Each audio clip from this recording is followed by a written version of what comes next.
Welcome back, everybody, for another episode of the Big O Podcast. Today, I am joined by Toronto Raptors Assistant Medical Director and a man who once delivered a baby mid-flight in an air ambulance, Dr. Howard Petrov. Doc, how are you doing today? I'm great, thank you. And how are you doing? I'm doing fantastic. So I said before we started the podcast, I had reached out to your son, Matt, a friend of mine, and asked for a little bit of insight. And the first story that he sort of told me was, one of these cool stories that my dad sort of has is that he once delivered a baby mid-flight in an air ambulance going from a reserve to a hospital. What was that experience like for you, bringing a child into this world, 30,000 feet above the ground?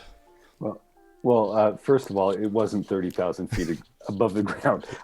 We weren't flying in jets. It was an air ambulance. So, maybe we're, 10,000 feet or so. But it actually was a very interesting event. Like I was actually a medical resident at the time. And part of my residency involved going up to an underserviced community. And the community I was assigned to was Sioux Lookout in Northern Ontario. And part of the Sioux Lookout experience was actually going up to some of the reserves further up to help provide, care to the Indigenous communities. And so there was one night where I was actually in Sioux Lookout, and you're on call with the air ambulance in case somebody, has to be transported from one of the reserves down to Sioux Lookout. And we got a call that a lady had gone into labor.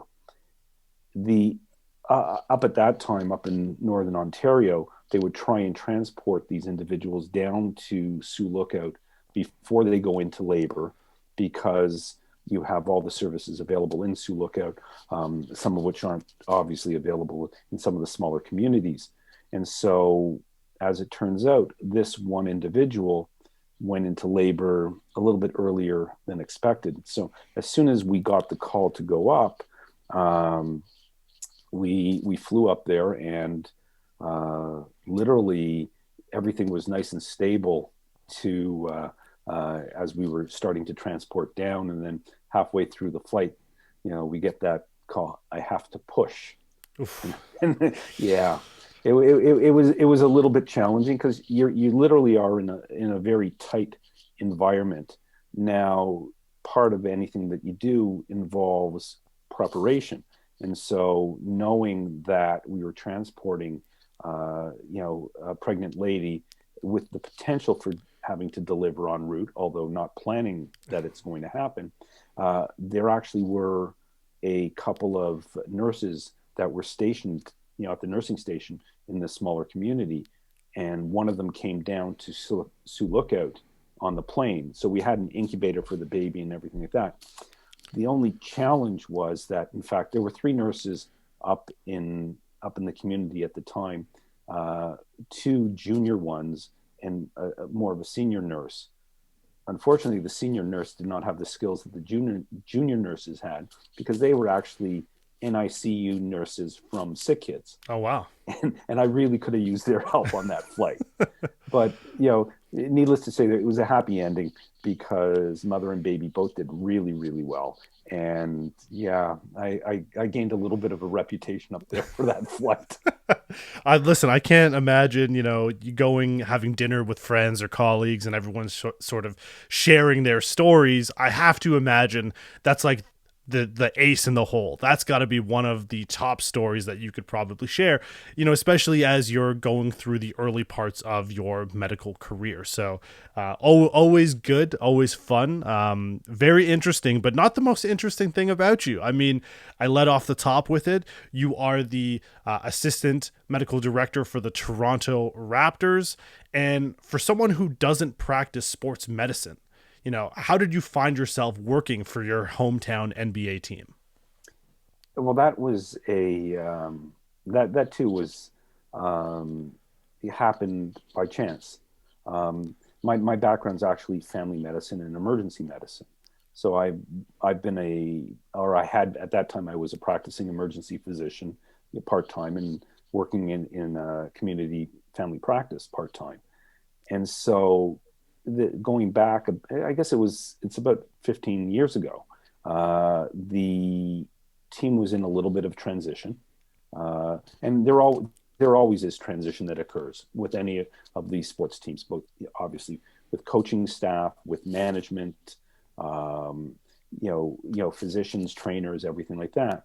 And so there was a transition occurring with the team at that point in time. And so, as it turns out, I had bumped into this is actually a funny story. I bumped into the head physician at a movie. Just happened. I've known him for a long time, but working for a sports team never was what I had ever envisioned doing. So I'm at a movie and I didn't know anything of what was going on, transition with the team, anything like that. And so I come out of the movie. I went with my other son to the movie and a friend of his, and I think they were 10 years old at the time.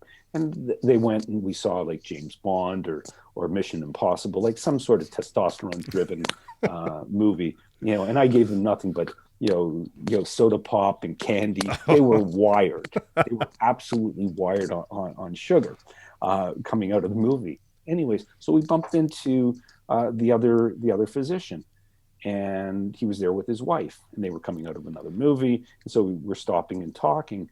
And so my colleague said to the kids, so what did you see? And of course the boys, they said, oh, we saw James Bond, it was shoot 'em up, whatever. It was wild. They're talking a mile a minute. And my son's friend, who probably was like 3 foot nothing in size, like tiny, but had a mind like you wouldn't believe. So he looks, so he looks at my colleague and goes, well, what movie did you see? And my colleague, who was there with his wife, kind of sheepishly goes, well, we saw it like Driving Miss Daisy. Anyway, so this little kid looks at him and goes, you're right. Your wife really runs the show, doesn't she? That's for anyone who's married. That is the best piece of early advice that you could ever sort of exactly. Get. And this kid was 10 years old. So anyway, what happened actually was, I'm sure my colleague was looking for some support for the team. I wouldn't have been the number one person on his radar, but I also knew his wife, and she had mentioned to him, well, why don't you speak to Howard and see if he'd be interested in helping? And so the next day he called me up and asked me if I'd be actually interested in helping him. And I said, no, I'm actually not. I'm not, working with professional athletes isn't what I envision doing. I go, and more importantly, I'm not a sports medicine physician. I said, I understand bones and joints and stuff like that, but I'm not a sports medicine physician. He goes, well, I'm actually looking for somebody who's got a primary care background and emergency medicine, because the support I need is to help with the emergency preparations and the general examinations. He said at the time that, listen, I'm an orthopedic surgeon. I think I'm pretty good at bones and joints. We have a full training staff with, athletic trainers and physiotherapists and other professionals. He goes, I need this niche of somebody who can actually help me with the medical aspect. And I said to him, okay, well, he convinced me. And I said, okay, well, I'll help you out this year, but I don't know if I'm gonna, I don't know if I'll last beyond that. And, well, that was 15 years ago. It's actually been a very good partnership.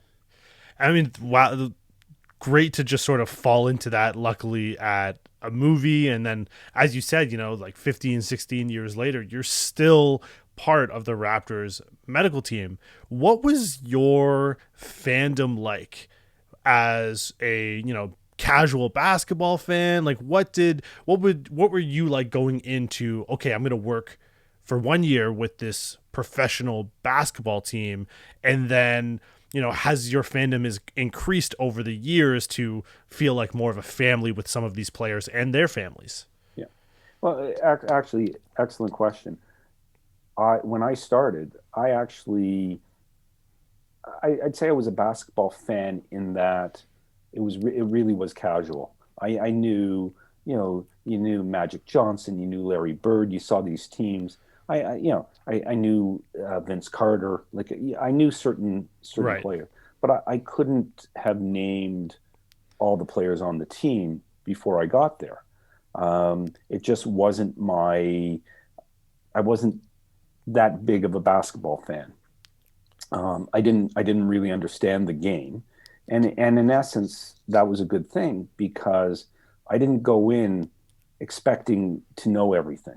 I actually knew very little, and over time, I have to tell you, the game is just unbelievable. It really is. Like these guys, they are athletes. They are uh, so dedicated to their profession. They work hard. It is, and while people think of it as a glamorous life, I got to tell you, it's tough. It really is. These guys, they're under a lot of pressure. Um, you you're playing a game. You're then flying to the next city, possibly playing the next night. It's exhausting. It really is. Um, but we're fortunate. We have the people that I've been exposed to have been amazing. It's been a tremendous experience because you meet people from all different walks of life, international, uh, from multiple countries around the world, Canada, U.S. obviously, and so that part really has been tremendous because you make a lot of friends from all across the continent, and you learn a lot. You really do. Now we're gonna. Um, I want to come back to what you were talking about when you spoke about the toughness of being a professional athlete, because sometimes I feel we get caught up with, they get paid this large sum of salary, they're on TV, they've got like one of these greatest, gigs out there, they're playing sports for, a profession and for a career, but we sometimes forget that they're just regular human beings. And I want to come back when we talk a little bit about the NBA bubble mhm. and the effect that it has had on some of these NBA players, as well as just COVID-19, because it has had an astronomical impact. And sometimes we as fans can be a little bit unfair because we hold them in such high esteem. We expect things that we don't expect of just our friend or family, people that we know, because they're professional athletes. We think that all of a sudden they're above and beyond us. And that's so unfair. And we've sort of seen it a little bit of an example about that. But I want to talk a little bit about some of the highlights, or at least the early highlights of a very storied medical career that you have had. And working for the Toronto Raptors has afforded you some pretty cool opportunities, such as sharing the Larry OB, or the Larry O'Brien Trophy with for the uninitiated, that would be the trophy that NBA champions get. The Toronto Raptors won the NBA championship in 2019. You actually were able to share that with the medical staff at Mount Sinai in Toronto, where you got to share it with doctors, physicians, researchers, and other medical staff there. But I have to ask you, what was cooler? Getting to hoist that NBA championship yourself and be around it and touch it, or partying with Drake and the rest of the Toronto Raptors in Las Vegas in the VIP section? um, uh,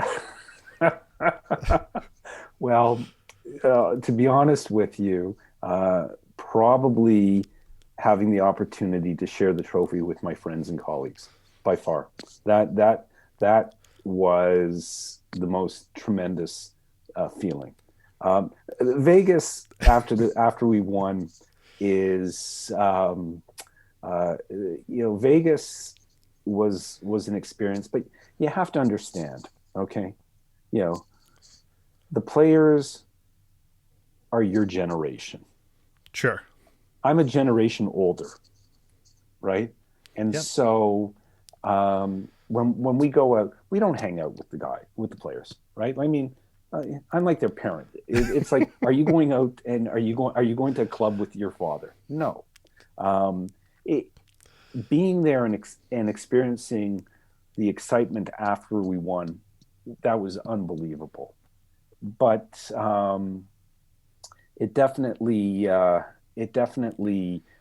wasn't my environment to be in one of those clubs. If you what's the song? One of these things is not like the others. Right.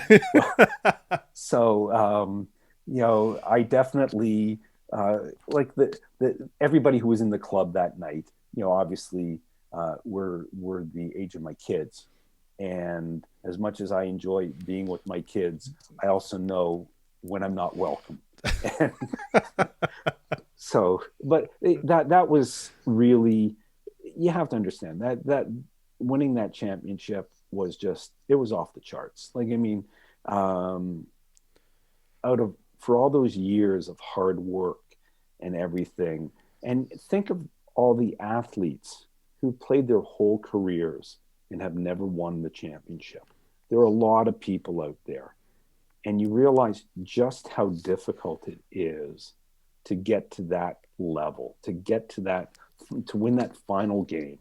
It is so hard, and it takes dedication not just of the players but the staff, the coaches, the training staff, all the traveling party.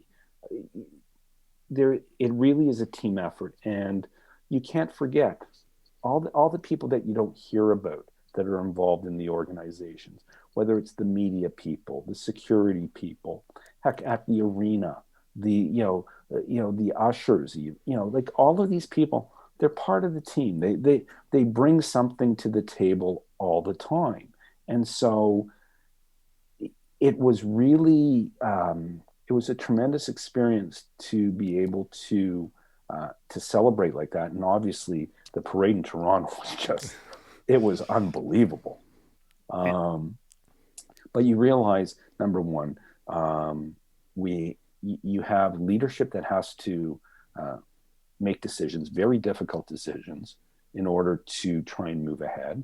And remember, there were a lot of critics before we won the championship, right? But our president and GM, both of them had to make a very difficult decision. Trading away arguably one of the most popular players in Toronto history, right? In Demar, and we got Kawhi came back in the trade.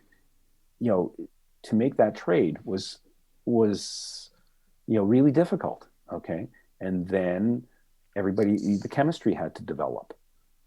But that year there was a different approach right from the get go, and you really have to give a lot of credit to all of the staff that were involved. And again, I'm saying all of the staff because it truly is a team effort. The front office, the scouts, everybody did their jobs, and it really obviously came to fruition.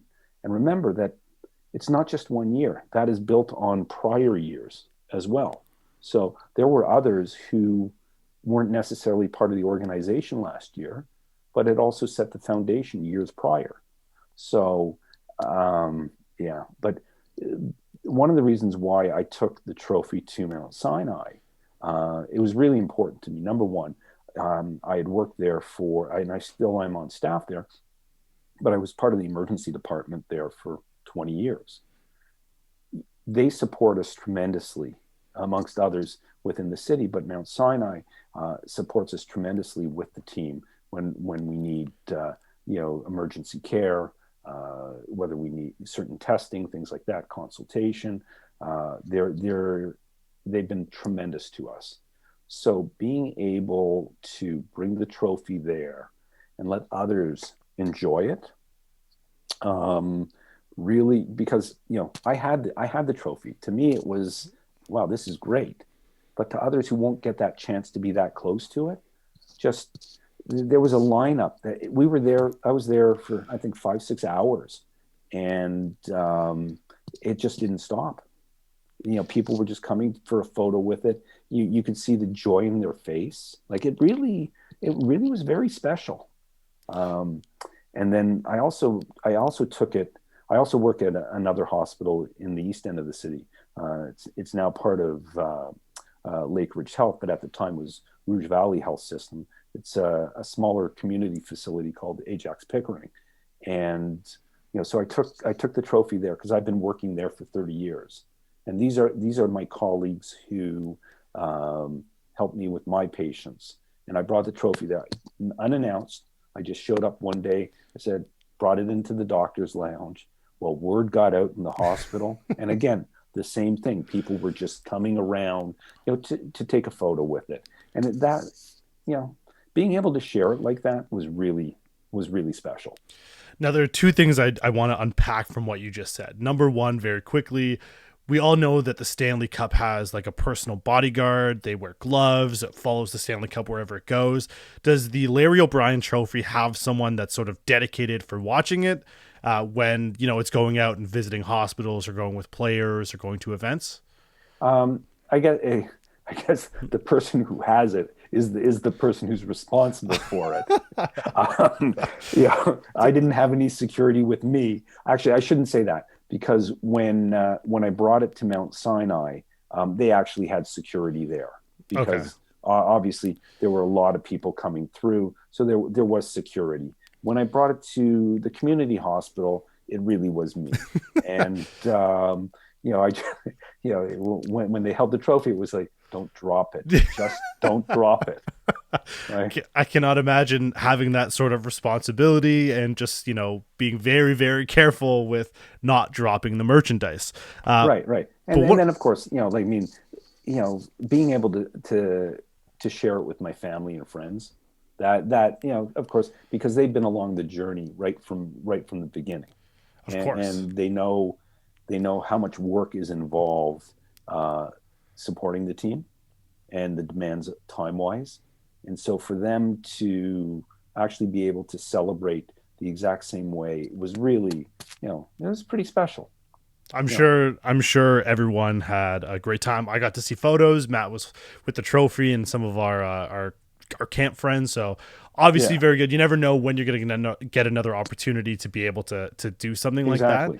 But something else I wanted to unpack that you mentioned, and not going into specifics, but one of the major things that sort of happened that you mentioned was the trading of Demar Derozan for Kawhi Leonard. Now, we know in hindsight how it worked out. It was great. We won an NBA championship. At the time, people were skeptical because Kawhi is coming off of a season where he's injured. He's got some lower body injuries. Now, when you have the medical records coming in for a player and that there's a little bit of a history with injury, and we start to hear the terms like load management. Obviously, load management isn't really something that is specific to this very situation. It's been going on forever. If someone has a sprained ankle or a sore, hand or thumb or muscle, you're going to be tentative with easing them into a reasonable program to get back into action. You're going to look at their minutes. You're going to look at the kind of rehab they do, the stress situations that they're going into. Are these the kinds of things that you are consulted on when a player has an injury and they either want to rush to get back or the team wants to get that player back? Are you sort of the middle person to say, hey, this is what we see, this is what we recommend, and then does the team just sort of take those orders and consultation and say, okay, now let's come up with a plan as to when we are going to have this player potentially come back in either a couple days or a couple weeks or even a couple months? Yeah. So number one, we'll talk in generalities because obviously I can't discuss any individual thing. I mean, we're very fortunate, as I said right from the beginning. We have an excellent orthopedic surgeon as our medical director. We have a director of sports science who's been in the NBA for years and years. The fellow's name is Alex McKechnie. He's got multiple NBA championship rings because he was with the Lakers before he came to Toronto. We have our head athletic trainer has been in the league for 20 years. They've seen a lot of stuff. Okay. Right. And especially when it comes to bones and joints, that's not my area of expertise. They'll go and discuss all different injuries amongst different players. you have to remember that, and we're not talking not just in basketball, but in hockey or football or any other, high performance sport, and skiers, whatever. All of these people have had injuries. At some point, they've all had injuries, and so they, you have to look at them. They need to be the guide as to coming back. The final decision is theirs. They have to be comfortable with it. We can give them advice. We can tell them what we think is the best course of action. Um, if they want to get another opinion, we support that, because they have to make the decision that they are comfortable with. Um, the number one thing is we would never put a player out there who's not ready to play, Right. ever. That no different than in my practice or in my colleagues' practice. Uh, the first tenet is to protect the player or protect the individual. Give them the best advice. Give them the best care. Um, Allow them to make a good decision. We wouldn't put anybody out there who was not able to play, or you know, or if there was a concern, right? That's and that can put you at odds with your coaching staff and with your management. But if a player says he can't go, then he can't go. That's Because fair. I think you're setting yourself up for problems if you're saying they can and they really can't. Yeah. My job is to look after the players, right? Right. Plain and simple. No, I mean Yeah. fair. That's fair. I mean, I think sometimes we get over sensationalized when we see some of like these sports movies where a guy gets like this injury and they want to put themselves back out there, and you don't really have the realistic side of it when a real doctor who's looking after a team is going to be like, listen, this player can't go because they're going to be a danger to themselves. Like, they have careers, and for some of these guys, they have families that they, Exactly. and they're the investment, right? Like, they Right. are the player, they are the one who's bringing it in. And luckily for most of the major sports leagues, they have guaranteed contracts and things that are covered under their insurances. But if you look at a sport like maybe the NFL that doesn't have guaranteed contracts, that's a scary thing, because fans and sometimes, as you mentioned, team officials want a player to come back because they're super helpful for their team, but it may not be the right timeline.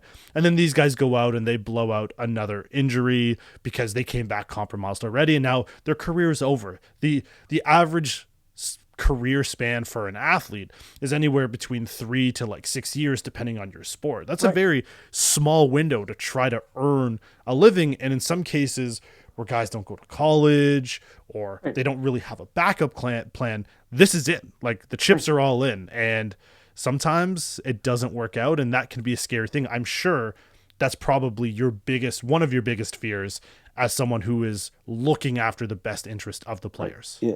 Again, and I think that's important to stress. And obviously, I can't speak for every other team, every other doctor, for college teams, whatever. Everybody's approach may be a little bit different, but for us, our thing has always been the health of the athlete is the most important thing. And as you said, you know, they're the asset, and you want to make sure you are, protecting them as much as possible. You try to explain to them, what possible outcomes are, but they also know their bodies very well. For sure. These guys, gone are the days where they show up on the first day of training camp, uh, working themselves into shape. These guys are going 12 months a year, and they are working hard, and they're working with different trainers and strength coaches.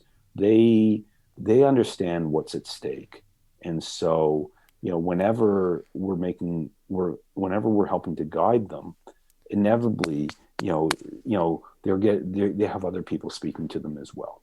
And we just, our feeling always is we're happy to explain what we feel is best. Um, Hopefully they develop a trust in us, and trust in what we're doing, so that uh, they can get out there and be successful. Um, and again, like, I mean, for me, looking from the medical perspective, I also get to know the families Right. and the children, right?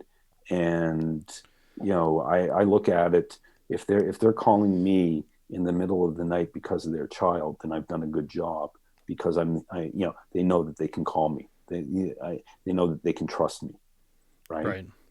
And what I'm saying. So that's the approach that we look at.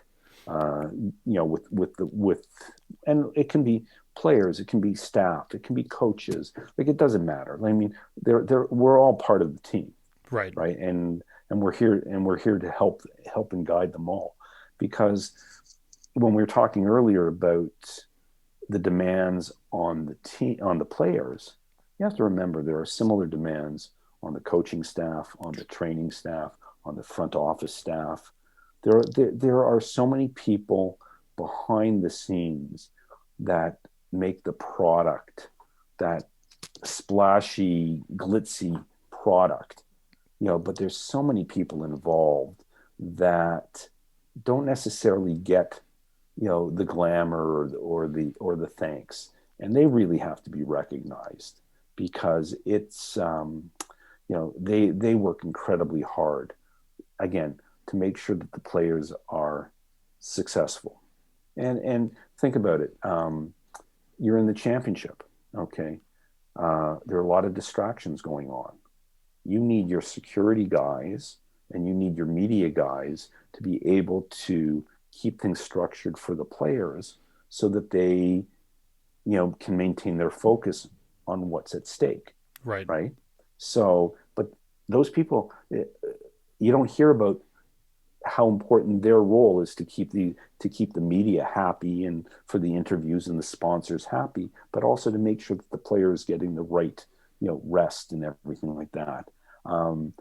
There are a lot of people like that. The equipment guys, making sure that everybody has what they need, because when you're traveling a lot, you have guys packing up and breaking things down and everything every single day. It's Right. it's a ton of work. And it's interesting because one of the most underrated jobs, which, as I look back now, is probably one of the most important ones. It's definitely not a glamorous job whatsoever, but the workers who are in charge of mopping the floor when guys fall down Mm-hmm. have one of the most important jobs, especially when we talk about, player safety, protecting the assets. A slippery floor could end someone's career. It Right. could, we see these gentlemen playing basketball on TV, and we're looking at them thinking that they're just, they're basketball stars and they're sort of there. You go to a game in person, 6'7" and 7 feet, 285 pounds is way different than what you see on television.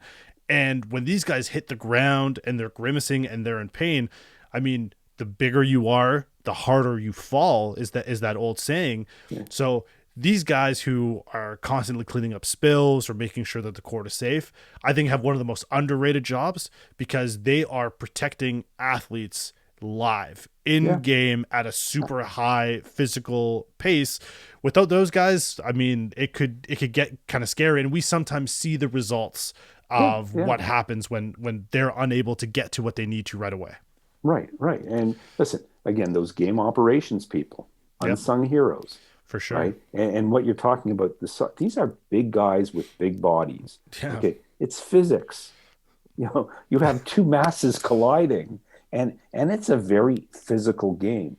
It's obviously not the same as football and hockey, but these guys are battling underneath the basket. You don't realize the amount of contact that happens, and the types of injuries as a result. An elbow to the head, or to the eye, finger injuries, things like that. These are the small things that people always hear about, the big breaks and tears, but the small injuries also happen not infrequently, right? Yeah. And so, that's why a lot of what we do is preparation, right? Yeah. Just making sure that we have plans in place should something happen.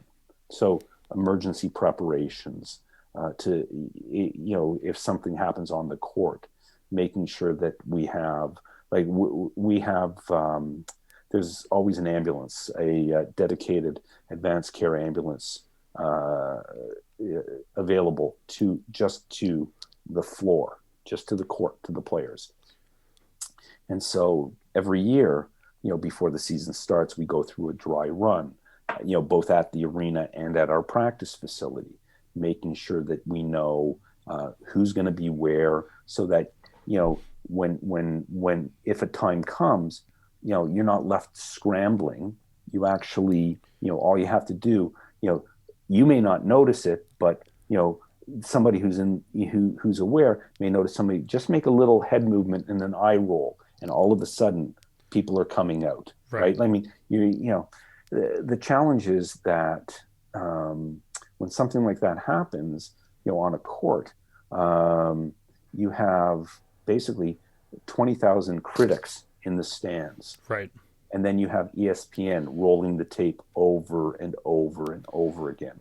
So you want to make sure that you're prepared as best you can in order to deal with any of those types of problems if they arise.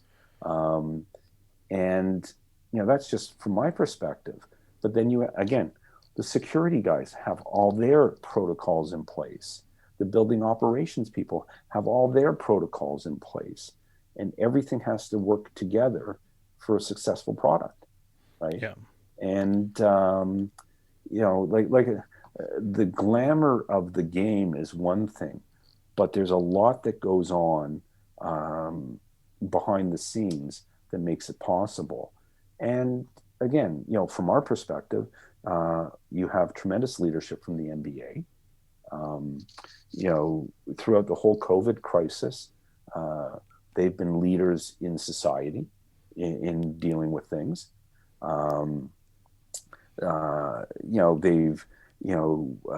been leaders in dealing with social situations. They haven't shied away from things. People will criticize some decisions that are made, and I understand. You have people making decisions as best they can in real time. Yeah. Unfortunately, whereas hindsight's always 20/20. But remember, when the crisis first started, the NBA was the first league to shut down right away. Yep. And then other leagues followed suit. And if you think about it, by doing what they did and avoiding these mass gatherings in a COVID situation, probably saved thousands upon thousands of lives. Because if they had continued and any of those things became spreader events, well, it mushrooms out. For right? sure. So I want to touch on something that you said when it came to preparedness. And we're going to switch gears a little bit from the NBA. The NBA we're going to come back to just a little bit later. But given the circumstances of the last 12 to 14 months, it's obviously been like a very challenging time for everyone across the globe, not just here, but everywhere around the world. I'd love to get your perspective on the impact and pressures that COVID-19 has put on our medical system when facing a pandemic like this. Yeah. Again, that's an excellent question. First of all, my colleagues who have been working in the hospitals and in long-term care facilities, what they've been doing has been unbelievable. Showing up to work every day.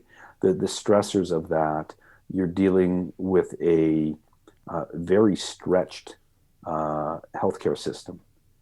The people who are going into the hospital with COVID, you have the whole spectrum. People aren't going in just with a snotty nose. Yeah. They're going in and they're sick, right? And they need support. And you're going from a situation where you may just need, physical support to respiratory support to ventilation, right?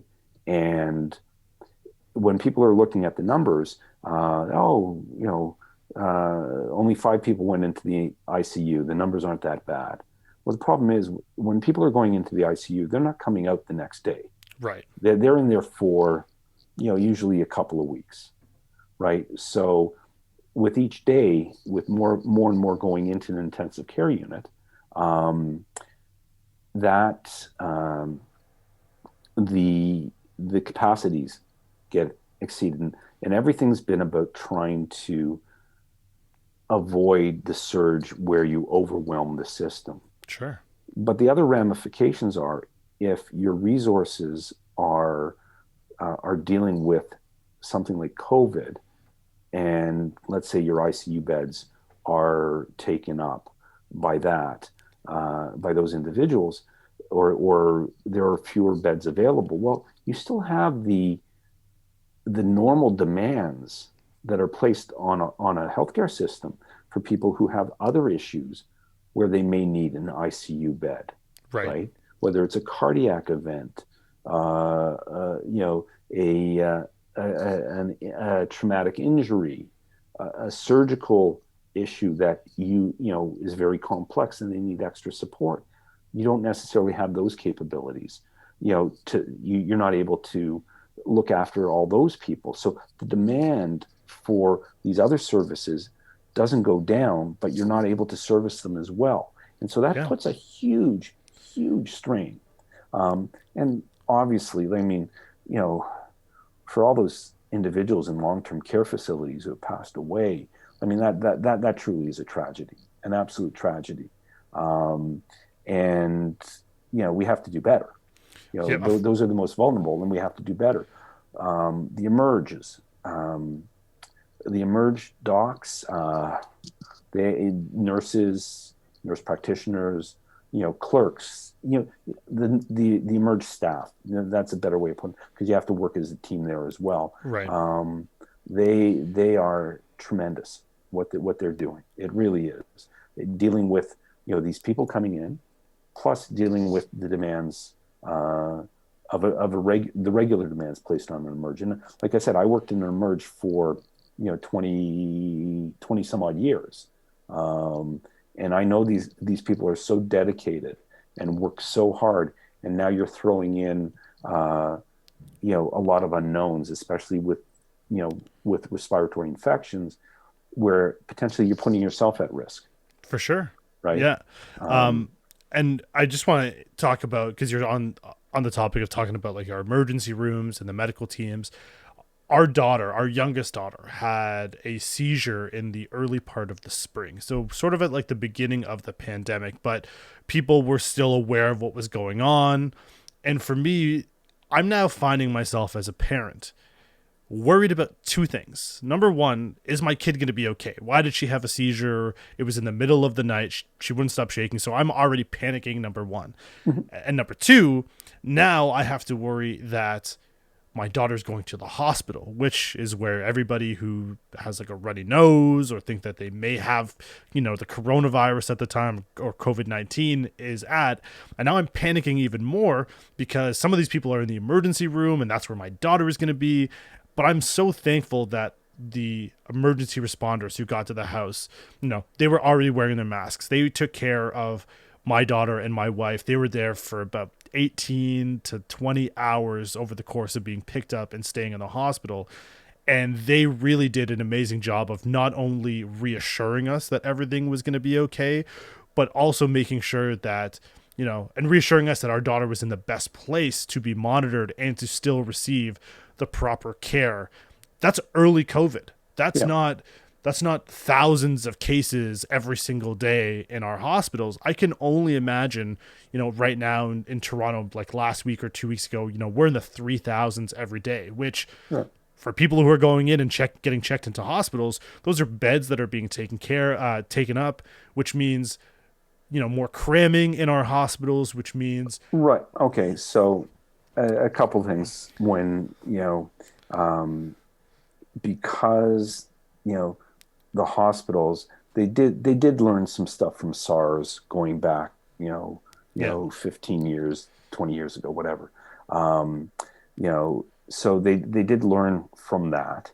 they did put processes in place and things like that. And I would actually argue that the emerge is probably safer for you to be at than if you're going to Walmart or to Loblaws. And no disrespect to them, I'm just saying exposure to the general public, because in the emerge or in the hospital in general, they have infection control practitioners Right. and infectious disease specialists who are ensuring that there isn't the risk of that of contaminating somebody else, from somebody who's coming in. So people with respiratory infections are identified right away.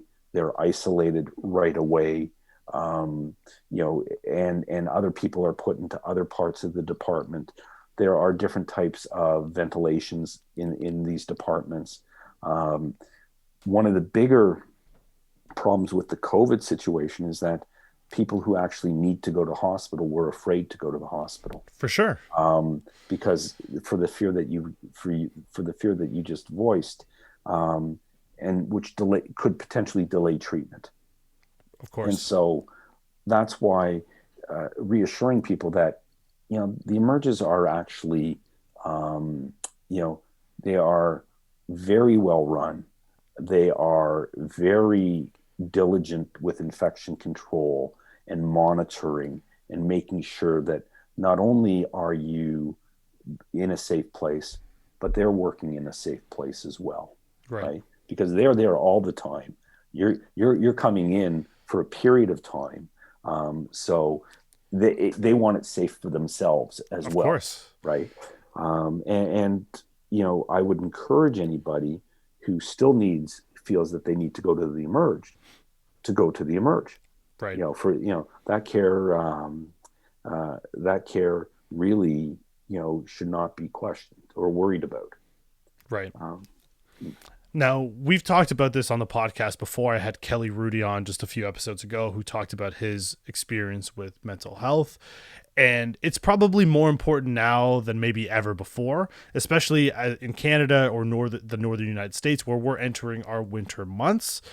Things like lockdowns, social distancing, and just general isolation. These measures have affected a large portion of our population, some of which had no prior mental health challenges, and has continued to put pressure on those with pre-existing issues. Can you talk a little bit about the mental health impact that COVID-19 has had just on the general public? Oh, absolutely. Basically everything you said is so true. All of these factors, we're a social people, right? Not being able to see your friends on a regular basis is difficult. Individuals who live on their own, we talk about bubbles, but they're on their own. They're living on their own. That social isolation really is difficult. People are worried, and again, we talked earlier about the impact. Not just physically, but mentally, financially. All of these challenges are immense. And then, you're not necessarily just worried about yourself. You're worried about your children. You're worried about your parents, or other relatives, that you may have close relationships with.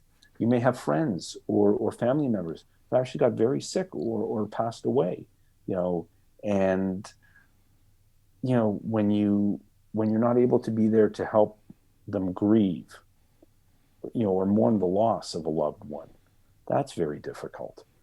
Yeah.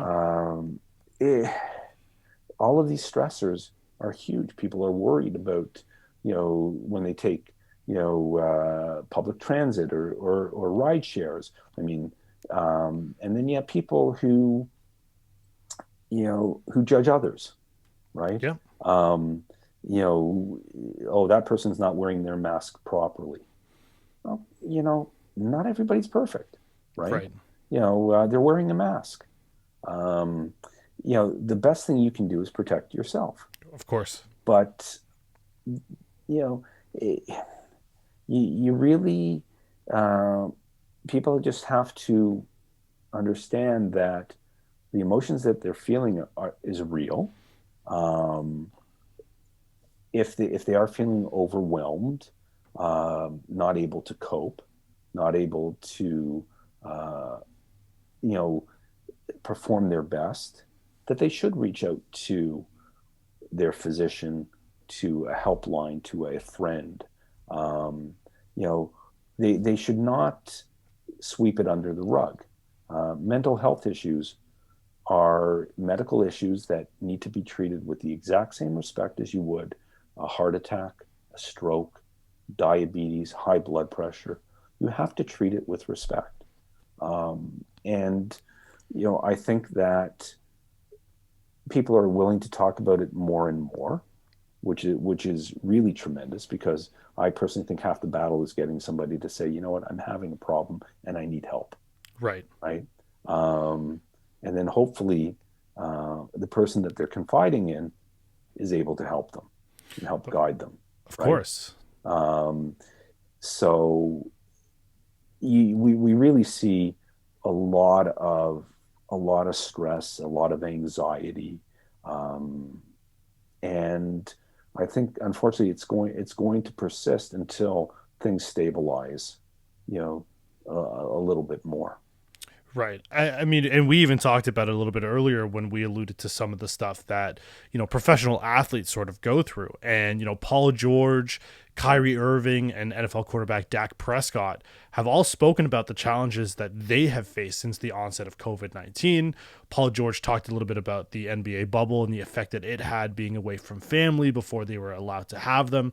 Dak Prescott talked about, being away from being able to gather with his family and with friends because they are such, social creatures.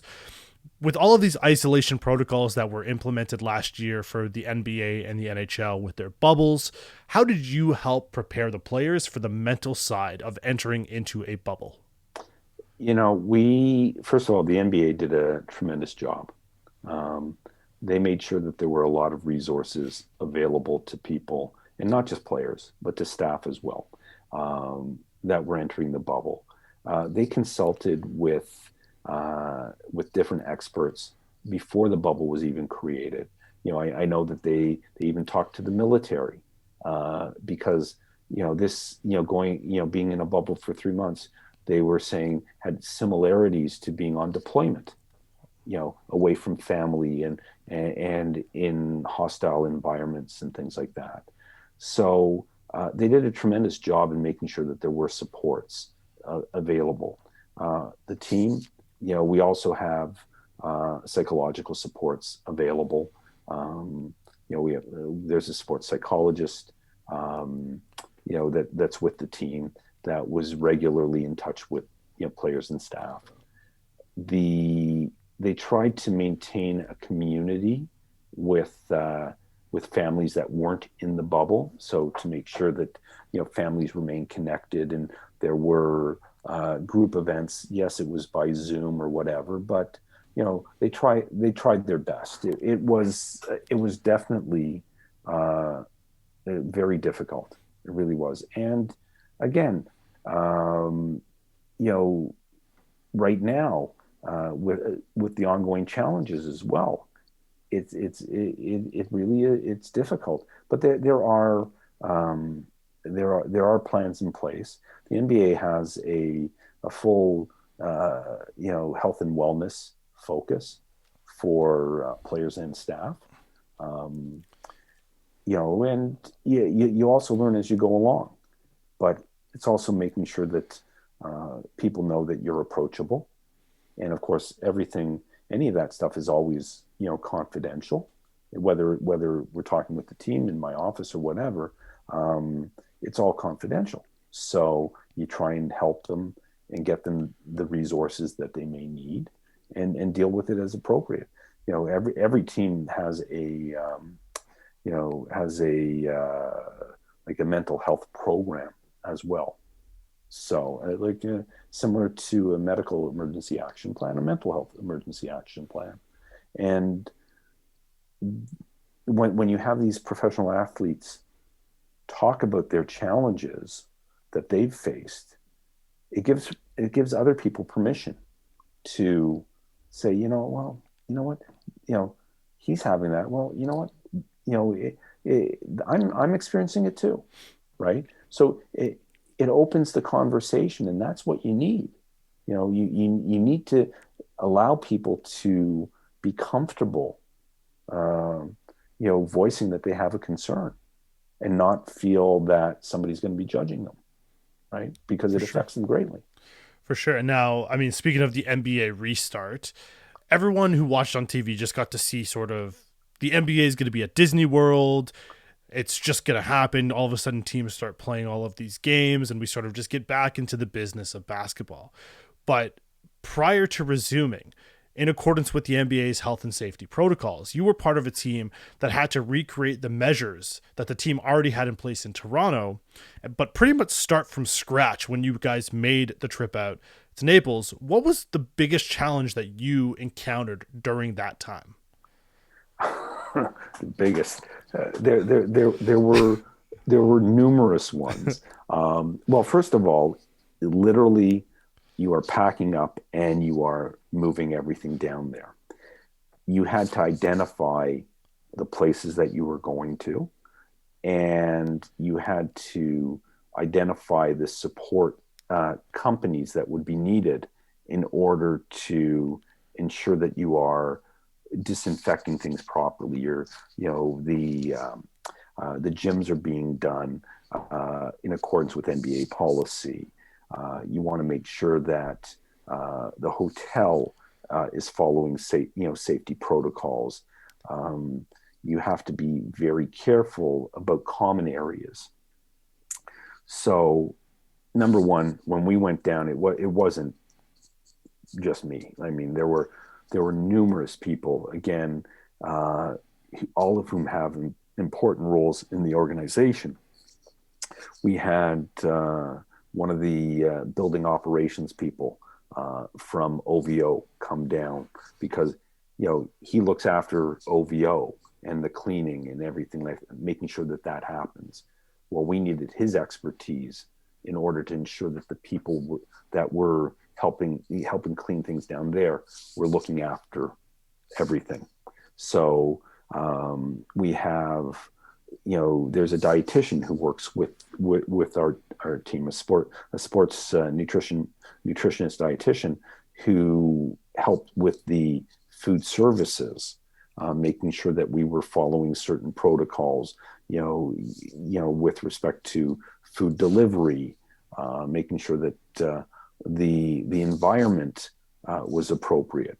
Our operations people made sure that we had the space that was needed. You're trying to maintain 6-foot distances. Well, we were in a ballroom, and there's like 42 people in a 20,000 square foot ballroom, because you have 6-foot tables and only 2 people at a table, right? So on opposite ends. So, it really, and then of course we had to transport all our equipment down there too, like Right. everything, because we're going to a facility that doesn't have all of the training tables and everything like that. So the organization made a huge commitment to transport a lot of equipment down there, supplies down there, because again, we were going down at a time where you didn't know what you were going to have Right. available to you. So you better take what you're going to need for a while and then start to source while you're down there. So there was a lot of stuff that we brought down with us. And again, I have to give credit to everybody in the organization, because everybody pulled together and did a tremendous job. The and then of course the all of this is about mitigating risks. You're not going to prevent exposures, as we know. You can't. You have Yeah. to try and minimize what the risks are as best you can, and you have to have the buy-in of everybody, right? And similar to you have to explain why we need people to wear masks, why you want to make sure you're keeping distances, and you reinforce and you educate and you give them the knowledge that you have, and you remind them that just because what we're saying today may be different than what we tell you tomorrow, it doesn't mean we don't know what we're doing. It means we're Right. learning as we're going along. and we're dealing with a situation that we've never had to deal with before, with a virus that had never been seen before. This particular one, and how it behaves, and so you have to let people understand that the challenge is, we're giving guidance to the best of the knowledge that we have, Right. and and it does change, and we're learning every day.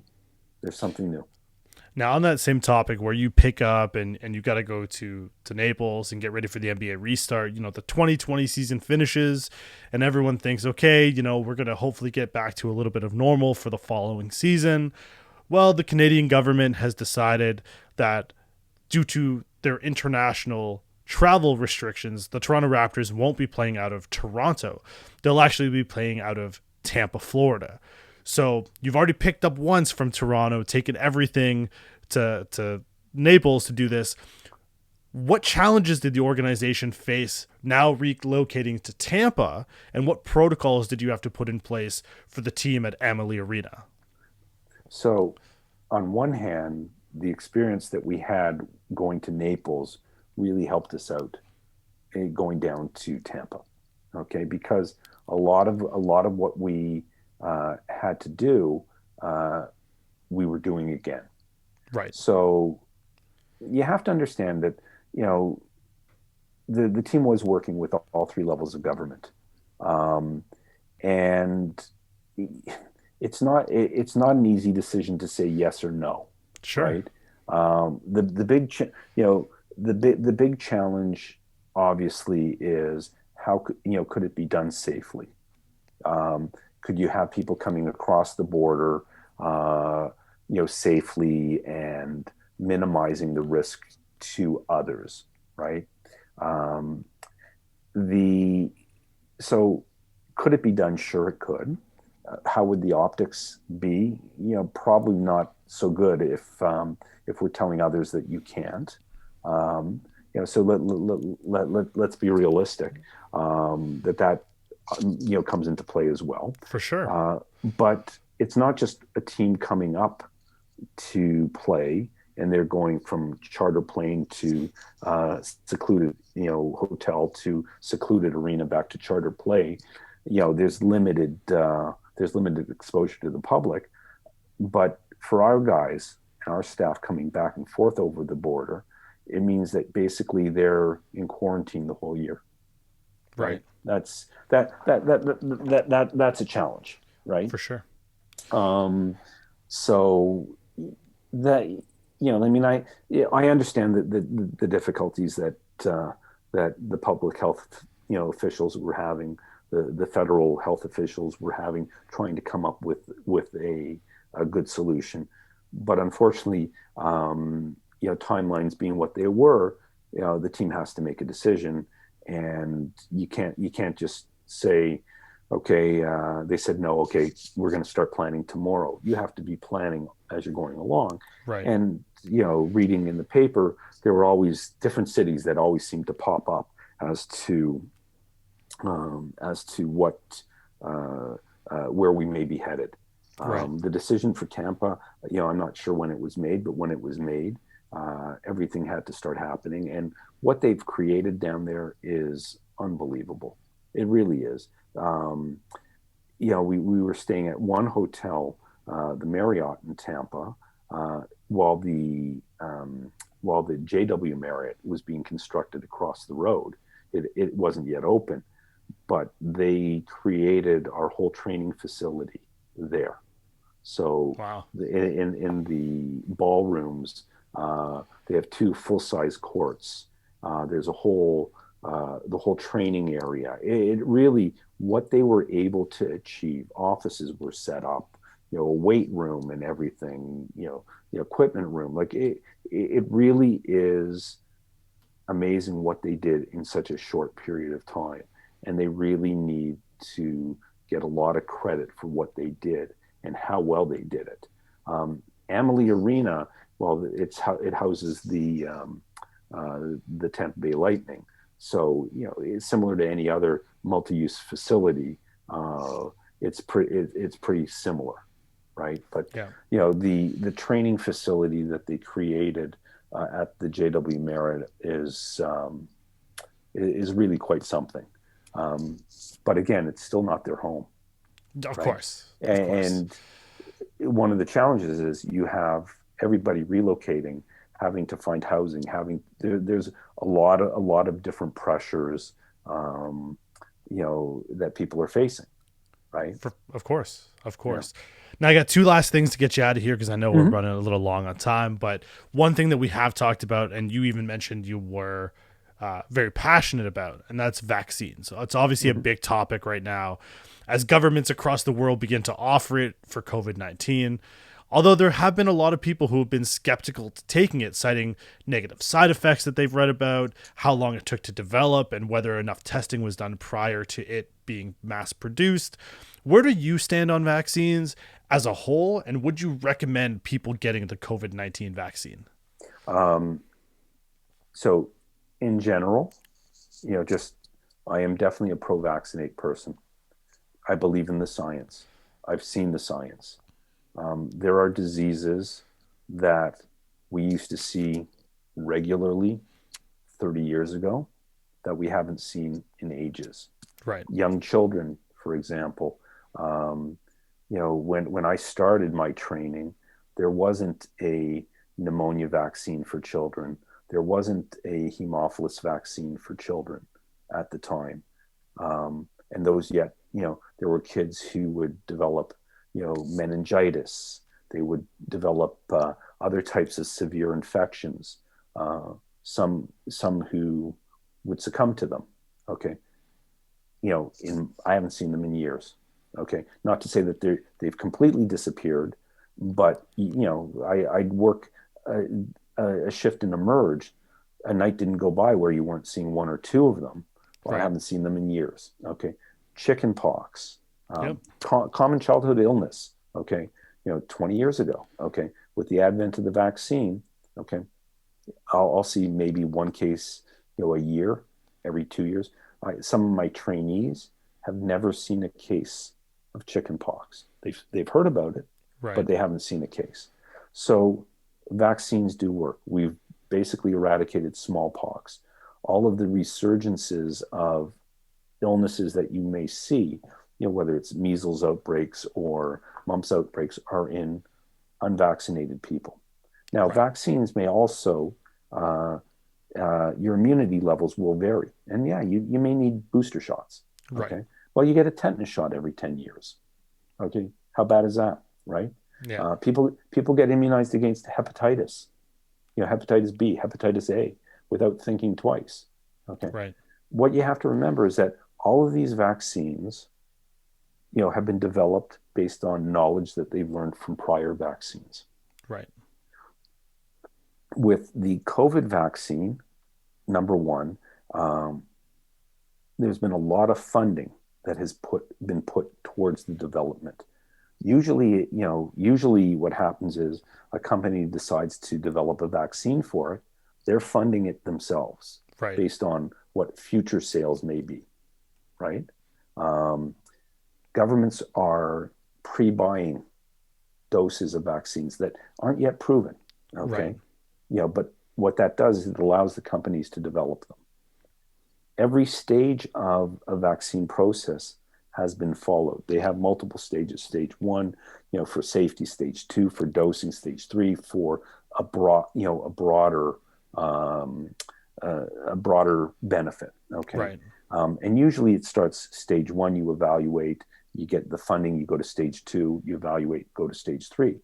Well, they're doing the stages while one is going on. They're starting the next stage. Right. Okay. Usually, after each stage, you are advising the regulatory bodies about what's happening, and then they review it and move forward. They're being advised as it's going along. So Right. again, it's saving time. Okay, you're not skipping steps. The timing has worked so much better. Um, there have been the trials that have shown the benefits, well, the ones that are approved right now, the Pfizer and the Moderna one, showing 95% reduction in disease. And in fact, there was something in the New York Times just recently saying we're actually underselling the benefits of the vaccine.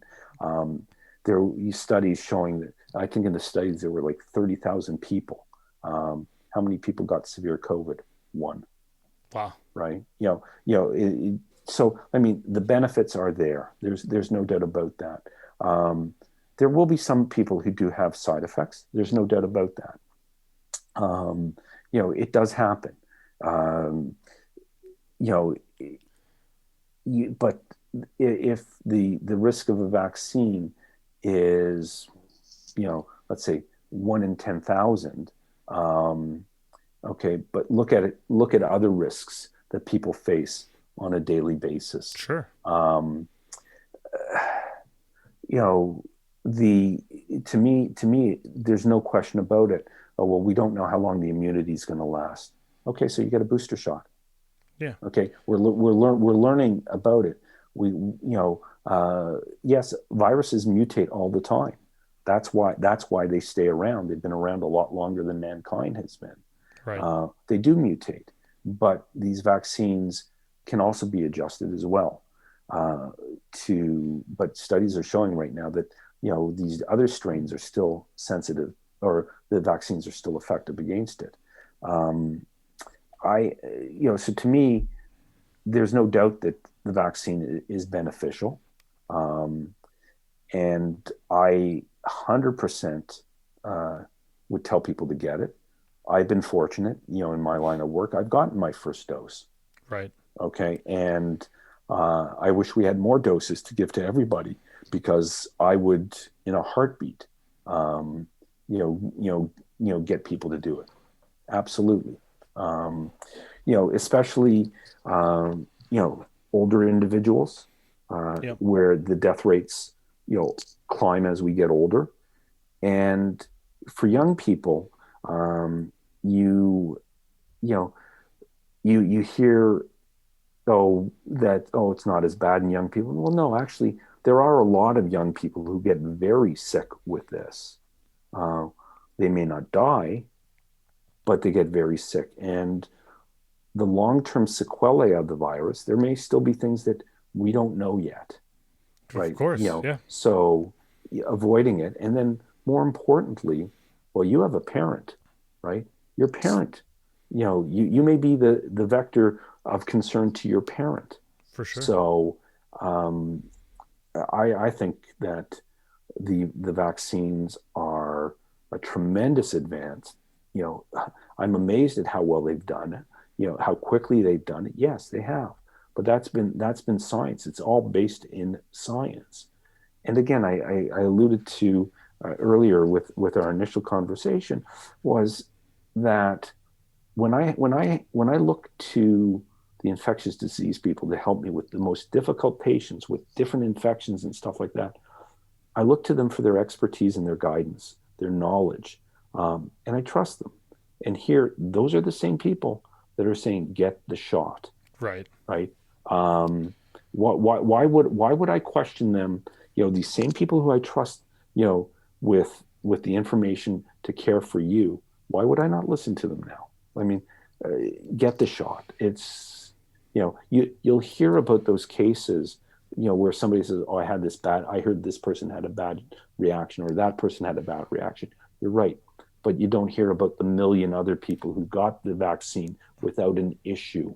Right? Of course. And those are the numbers you're looking at. Anytime you talk about vaccinations, you always will have the people who speak the loudest are the people that are heard the most. And you have more people that are just opposed to things than agreeing with them. I mean, like you said, vaccines have saved billions of lives throughout time and eradicated diseases. But if you have a social media influencer or an actor or a singer who has a large following and they say they're anti-vaccine, well, then the herd mentality is we're just gonna pound our chest and say no vaccine, no vaccine, no vaccine. And right. And we've seen that throughout history. Right. We have a friend who had a baby in August of last year, and unfortunately contracted COVID within the last 3 weeks. And the doctors at the hospital said that the effects of COVID is going to remain in the lungs of this child and this baby for, the next few months, up to even and longer than a year. And for Right. me, that scares the shit out of me because my wife and I are pregnant. We're going to have another baby in May. And that's the last thing that I want to hear right now because, as you mentioned, a lot of people are like, oh, it's more of the older population that are getting sick. Us young people don't need to worry about it.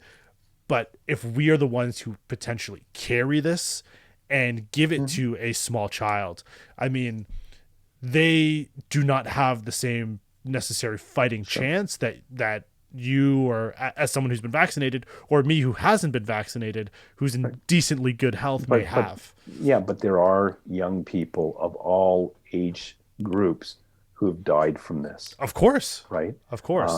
And people who don't have other pre-existing conditions. 400,000 people have died in the U.S. Yep. because of COVID, right? Yep. You know, thousands of people in Canada have died, because of COVID. Um, I said right at the beginning, I'm a pro-vaccinate. That is my bias. I have no problems if somebody wants to ask questions about the vaccine. They may be hesitant about it, but let me explain to you because most of those people want to know, they want to make an informed decision, For sure. right? And I'm all for that. I find that those that are, giving out false information, that I have an issue with Of because course. that is, um, you know, you have your belief. You don't want to take the shot. Okay, that's fine. That's your decision. But if you're going to tell other people based on false information and fear mongering otherwise, I'm sorry. I don't have tolerance for that. I think it's very important to ask questions. What how was it, trying to explain how were they developed, why is this safe? Right. Those are all real good questions, and making sure that people are comfortable with it. But as I say to any of my patients, I wouldn't tell you to do something that I wouldn't do myself. I've Right. had my shot, right? And yeah, it hurt for a day. I mean, people get the shingles vaccine. They don't think twice about the shingles vaccine. Twenty Yeah. percent of people have a flu-like illness with it. We Right. explain that. Okay, yeah, they expect it. People get hepatitis shots. They get a sore arm. Yeah. Oh, but they're going traveling. That's why they want their hepatitis vaccine. Right. There's there's Well, there's a there's a reason and there's a benefit for them as to why they're right, going to go ahead and get it. right. And now the COVID vaccine. So let's say there is a mutation, okay, and you get a booster shot. You get an annual COVID shot, just like an annual flu shot. Right. It's not, it's not that it doesn't work. Knowledge evolves, right? Right. And we'll see over time. But again, all the vaccines over time, our immunities do change. Okay, and that's why we Yeah. do get booster shots, Right. right? So, Something anyways, we've already been doing and something that we'll likely continue to do. Now, the last thing I want to get you out of here on is something on a lighter note. And mhm. in a previous episode, I spoke with Doug Elland, creator of HBO's Entourage, whose show really brought to the light the importance of an entourage, whether it's traveling or going out for dinner or even attending sporting events or events together. When you're traveling during the NBA playoffs, who makes up your entourage and what do you guys like to do during your downtime? um, well, I have to tell you, you know, it's really enjoyable in the postseason because I go out for dinner with the broadcasters.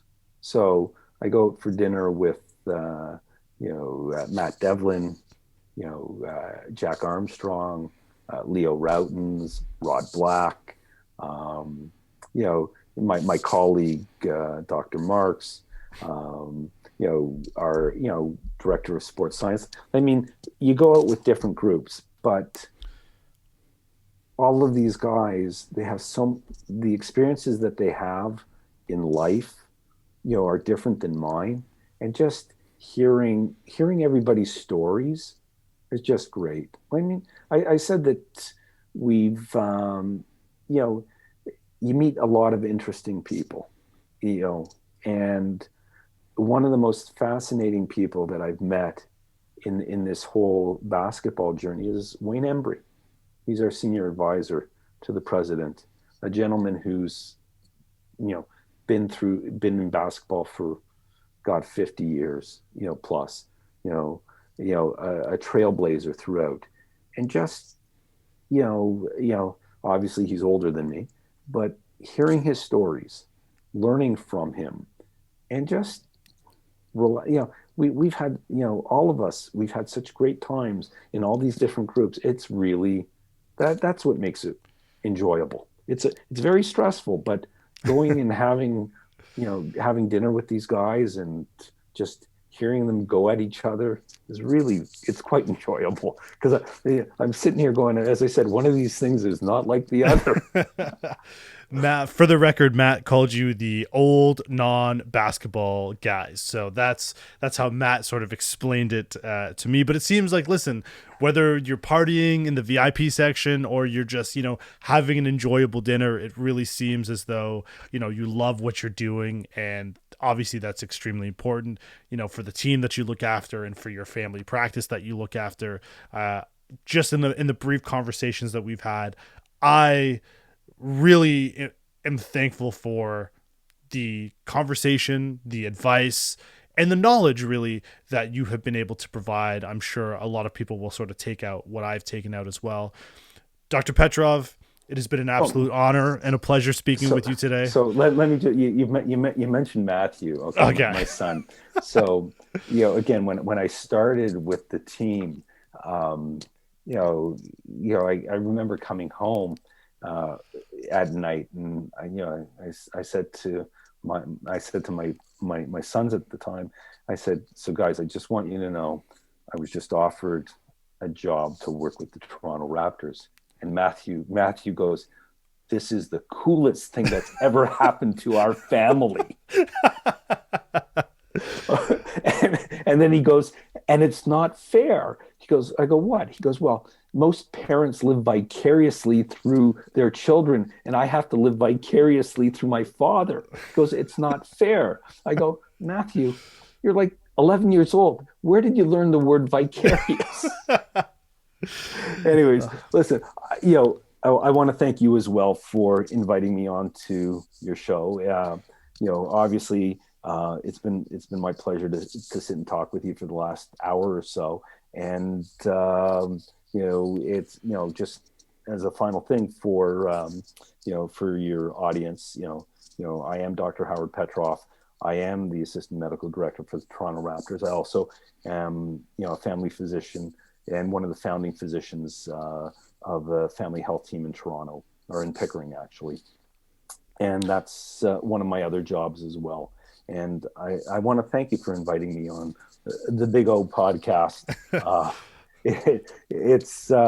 I've never been on a podcast before, so this is a big one for me. No, it's been great. I hope your listeners do enjoy this podcast, and the Big O. It's one I'll remember for sure.